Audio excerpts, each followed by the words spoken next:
Hello everyone, welcome back to Storytime with Mr. Jerome, where we tell stories that matter. As it's Friday, you know what that means. It means it's time for another story from the Jesus Storybook Bible, written by Sally Lloyd-Jones. Parents, as always, there'll be a link in the description if you want a copy of this book for yourselves. We are picking up with today's story, which is titled, The Warrior Leader. Let's jump right in and see what this is all about. The Warrior Leader. After Moses died, God gave his people a new leader. His name was Joshua, which means the Lord saves. Joshua was going to lead God's people into the special land God had promised to give them.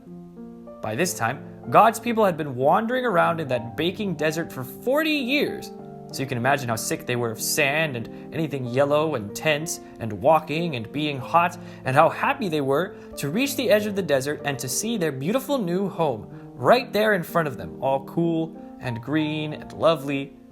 There was only one problem: Jericho. Jericho was a city, but it wasn't just any old city. It was a fortress, and it stopped anyone from getting into the land. The people looked at Jericho, at the big giant scary walls all around it, at the tall towering ramparts, at the heavy iron gates bolted shut, at each other.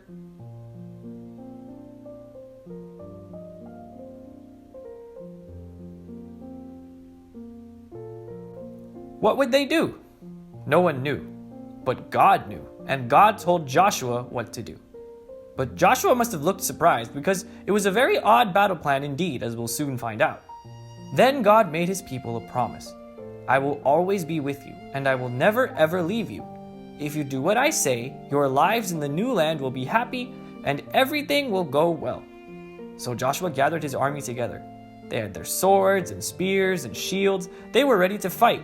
But the plan wasn't about fighting. It was about trusting and doing what God said. Joshua's army went marching around the city, day after day after day. They're too scared to fight, the people in Jericho said.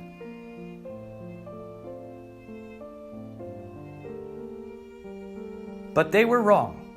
God's people weren't scared. They were waiting for God to tell them what to do next. On the seventh day, God told his people to march around the city not once, but 7 times.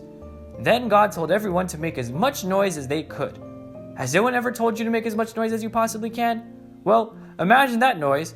Add 39,999 other people making that noise too, and you get the idea. Ear splitting.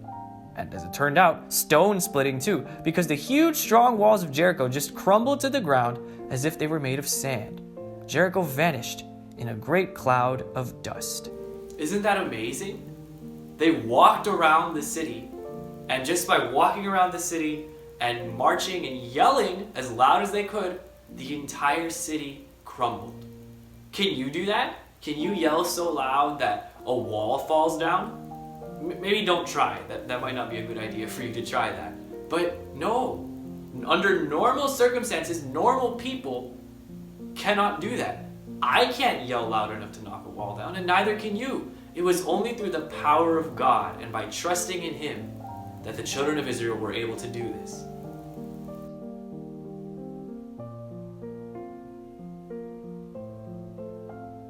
So it was that God's people entered their new home, and they didn't have to fight to get in. They only had to walk. Joshua said, God has brought you safely here. Now will you do what he says? Everyone said, we promise. Only God can make your heart happy, Joshua said, so don't pray to pretend gods. No, they said, never. I'm afraid they didn't keep their promise. They didn't do what God said, and many years later, just as God warned them, things would go badly for God's people.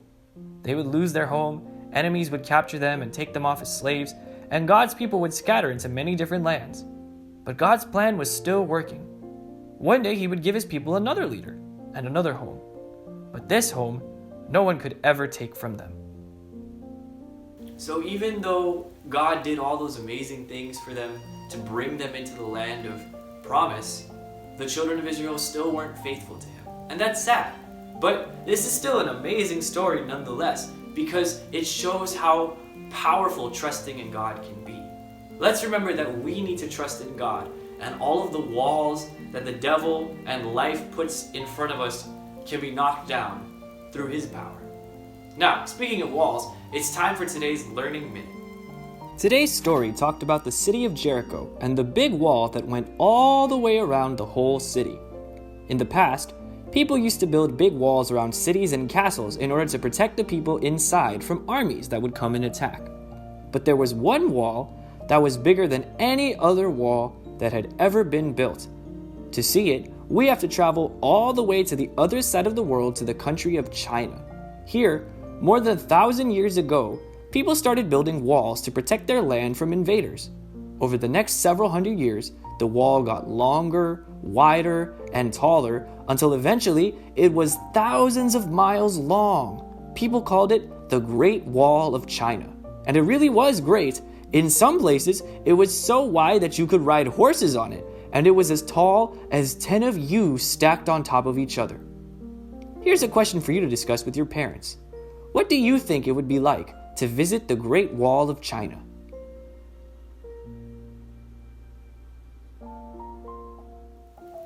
I hope you enjoyed that Learning Minute, and I hope you enjoyed this episode of Storytime with Mr. Jerome. Join us this coming Monday at 7 p.m. for another story that matters. Until then, have a great weekend. Don't forget to like and subscribe, and take care. Goodbye.